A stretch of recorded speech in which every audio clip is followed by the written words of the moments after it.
इस वक्त आप देख रहे हैं वॉइस ऑफ एमपी में आपके साथ में। इस वक्त अपडेट की बात करें तो जिला मुख्यालय से 32 किलोमीटर दूर जावा तहसील में अरावली की पहाड़ियों में बना सुखानंद तीर्थ धाम मंदिर पर अति प्राचीन शिवलिंग स्थापित है।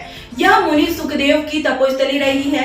यह 61 फीट ऊंचा झरना पर्यटकों को लुभाता है। हर साल महाशिवरात्रि को श्रद्धालुओं का तांता लग जाता है। श्रावण मास में यहाँ मेला लगता है। यह एक प्राचीन चट्टानी गुफा में है। इस परिसर में भगवान शिव को समर्पित एक मंदिर है। मनोरम प्राकृतिक दृश्यों के लिए भी जाना जाता है। यहाँ शिवरात्रि को बड़ी संख्या में भक्तों का तांता लगता है। यहाँ हरियाली अमावस और बैसाख पूर्णिमा को भी मेला लगता है। दूर दूर से लोग दर्शन करने आते हैं। सुखानंद को पर्यटन स्थल के रूप में कलेक्टर द्वारा योजना बनाई गई है। यदि इतिहास के पन्ने पलटे तो इस पवित्र स्थान का अलग ही महत्व है। यहाँ सुखदेव मुनि की तपस्या व उनके द्वारा माँ गंगा को यहाँ लाना यह पुराण में अंकित है। महाभारत में महाराज परीक्षित को श्रीमद् भागवत कथा वाचन करने वाले सुखदेव मुनि का भी उल्लेख किया गया है। यहाँ पर आसपास मध्य प्रदेश व राजस्थान के लोग मृतक की अस्थियों का भी विसर्जन किया जाता है। पहाड़ियों में स्थित सुखानंद महादेव पर महाशिवरात्रि को बड़ी संख्या में श्रद्धालु यहाँ पहुँचते हैं। शिव जी का दर्शन के बाद प्रकृति का लुत्फ लिया। यहाँ आने पर जहाँ एक और लोगों को भगवान भोलेनाथ के दर्शन कर धार्मिक लाभ मिलता है, तो वहीं पहाड़ी दृश्य देखने लायक रहता है। वहीं कई लोग गंगा जल से नहाते हुए भी दिखाई देते हैं। प्राकृतिक झरने में लोग स्नान कर शिवलिंग के दर्शन करने आते हैं। दर्शन स्थल एवं पहाड़ी ऊंचाई पर होकर संकरा रास्ता है, जिसमें लोहे की रेलिंग लगाई गई है। साथ ही वहां पर अन्य व्यवस्था भी जारी की जा रही है। इससे यहाँ आने वाले लोगों को इसका लाभ मिलेगा। ये सुखानंद जी सुखदेव मुनि की तपोभूमि है जी। यहाँ पे सुखदेव मुनि ने तपस्या की थी और भगवान भोलेनाथ यहाँ पे प्राकृतिक नेचुरल शिवलिंग बिठाई हुई प्रतिमा नहीं है।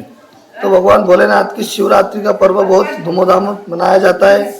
सुबह 4 बजे से यात्री निरंतर आते आ रहे हैं और भगवान भोलेनाथ का अभिषेक करके और भगवान भोलेनाथ की पूजा अर्चना निरंतर चलती है। फिर रात्रि में भगवान भोलेनाथ का अभिषेक होता है और 5 बार भगवान की आरती होती है।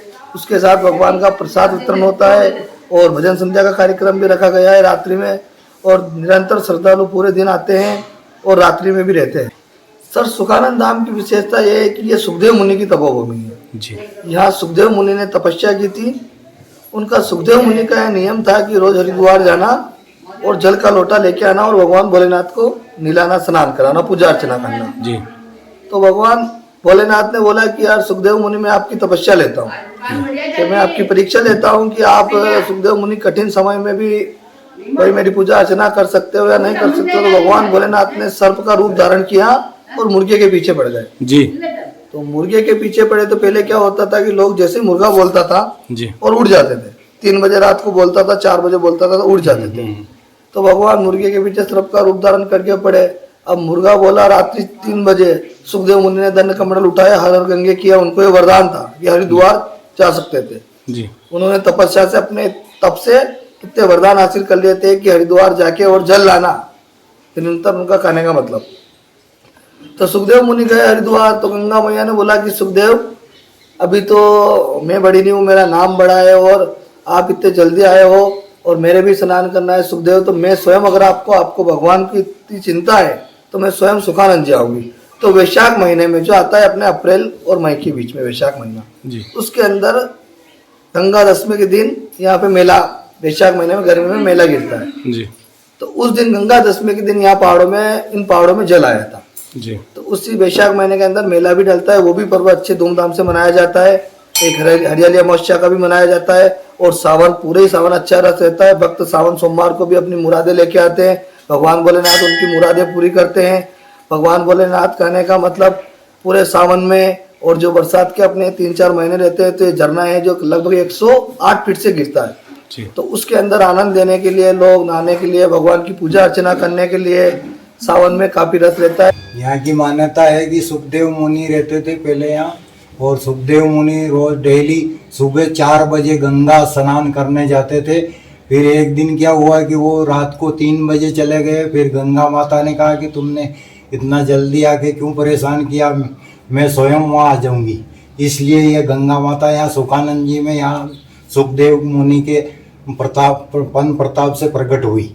और जब से यह तीर्थ स्थान मशहूर हुआ और यहाँ पे बहुत से भगत आते हैं और पोषु पूनम का मेला भी लगता है। हजारों लाखों पब्लिक आती जाती है और बहुत दर्शन करने योग्य स्थान है और पूरे मध्य प्रदेश में माना हुआ स्थान।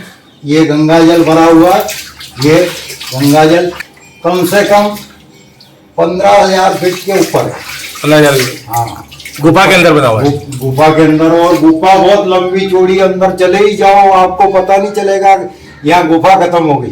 जी, यहाँ पे सुखदेव मुनि ने तपस्या की और हरिद्वार से गंगा माता को लाए जी। और लगभग यहाँ पे 1500 से 1600 गांव, जावत तहसील, निम्बाड़ा तहसील, दोनों गांवों का जो तीसरा होता है अपने हिंदू धर्म में जी। वो यहीं पे होता है। और यहाँ पे मुक्तिधाम है और सुखदेव मुनि ने यहाँ पे तपस्या की और हरिद्वार से गंगा माता को लाए। अंदर बाटी का आयोजन सन 1995 से चल रहा है। नीमच जय माता दी परिवार और सेवा विभाग जी। दोनों की तरफ से, और प्रतिदिन 25 से 30 किलो आटे की बाटी होती है श्रद्धालुओं नीमच से और सेवा विभाग और जय माता दी परिवार की तरफ से। यहाँ पे 3 झुंड बने हुए हैं बंदरों के लगभग, तो तीनों के अंदर तीनों तगारी भर भर के तीनों साइड खिलाते हैं तीनों को। अच्छा। आज शिवरात्रि के उपलक्ष्य में यहाँ पर 3.25 क्विंटल की खिचड़ी बनेगी और चाय दिन भर निःशुल्क यात्रियों के लिए रहेगी जय भोले मित्र मंडल की तरफ से। नीमच से दशरथ अहीर की ये रिपोर्ट। ये था अब तक अपडेट। लगातार जानकारी के लिए बने रहे वॉइस ऑफ एमपी पर। शुक्रिया।